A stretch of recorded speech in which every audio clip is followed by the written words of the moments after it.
Tuhan bersamamu dan bersama rohmu. Inilah Injil suci menurut Yohanes. Dimuliakanlah Tuhan.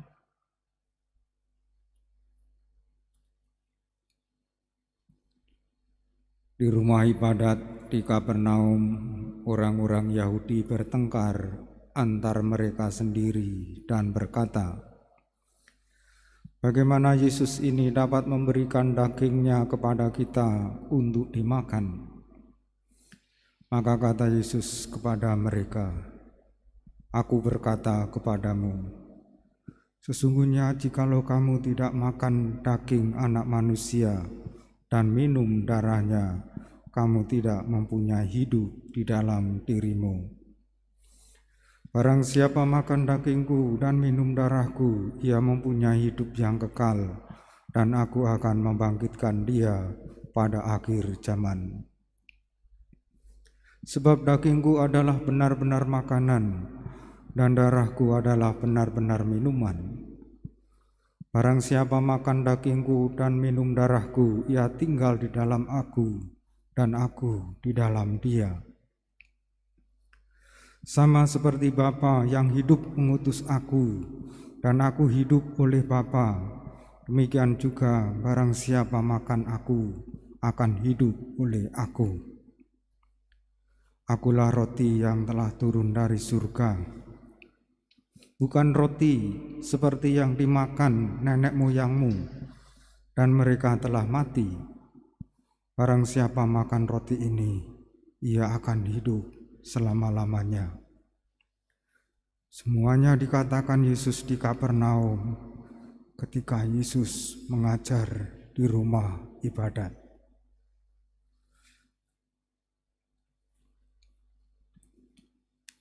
Demikianlah sabda Tuhan.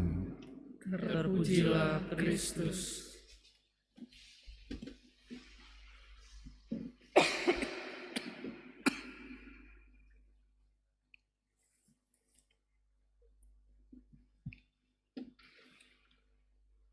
Umat Allah yang terkasih,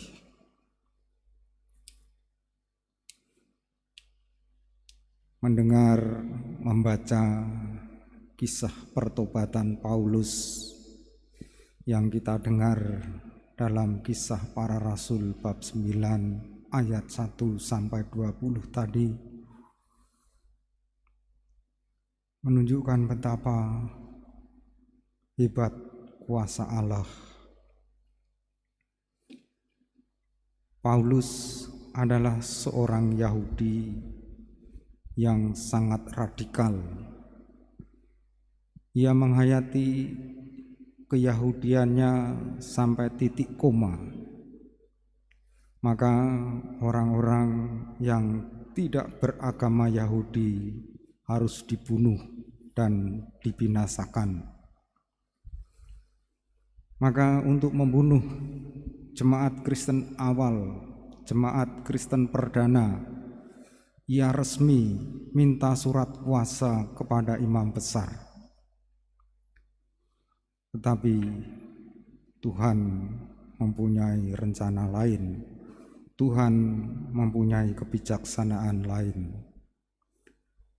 Orang hebat ini ditangkap oleh Yesus, dipanggil secara khusus, dan akhirnya Saulus menjadi Paulus, dan ia menjadi rasul untuk segala bangsa. Hidupnya mirip dengan Yesus, Anak Allah yang ia imani secara total, secara utuh. Dan panggilan Paulus mestinya menjadi panggilan kita juga sebagai murid-murid Kristus. Karena kita dikuatkan oleh Yesus sendiri sebagai roti surgawi, sebagai roti yang memberi kepada kehidupan kekal.